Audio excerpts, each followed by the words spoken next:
2 lettere di insulti e di minacce sono arrivate al sindaco di Montevago e deputato regionale componente della sesta commissione salute, servizi sociali e sanitari, l'onorevole Margherita La Rocca Ruvolo, lettere che sono arrivate direttamente al Palazzo di Città. Il sindaco e il deputato dell'Ars ha presentato denuncia alla locale stazione dei Carabinieri che hanno già avviato le indagini.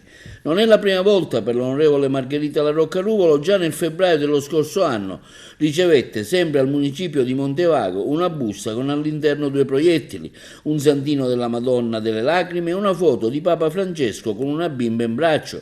Nei mesi scorsi, vittima di intimidazione, era stato anche il sindaco di Calamonaci, Pellegrino Spinelli. Vicinanza e solidarietà da parte del sindaco di Favara arriva Antonio Palumbo, che scrive nella speranza che la magistratura e le forze dell'ordine individuino presto chi ha commesso questi gesti spregevoli.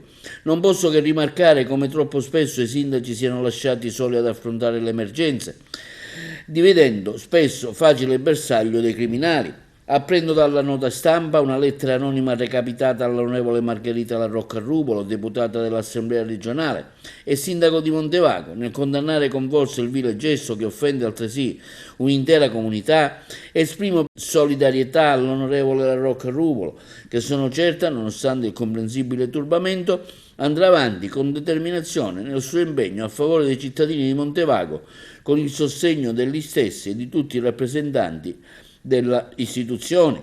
Questo è l'altro attestato di solidarietà diffuso dall'onorevole Rosellina Marchetta, deputato segretario all'Ars. Voglio esprimere solidarietà e massimo sostegno a Margherita La Rocca Ruvolo, fattiva deputata regionale, azzurra e soprattutto sindaco di valore del suo comune, Montevago. L'ignobile atto di cui è stata vittima offre la misura della vigliaccheria di coloro che vorrebbero intimidirla, rafforzando al contrario il valore dell'impegno politico di una straordinaria donna e amica.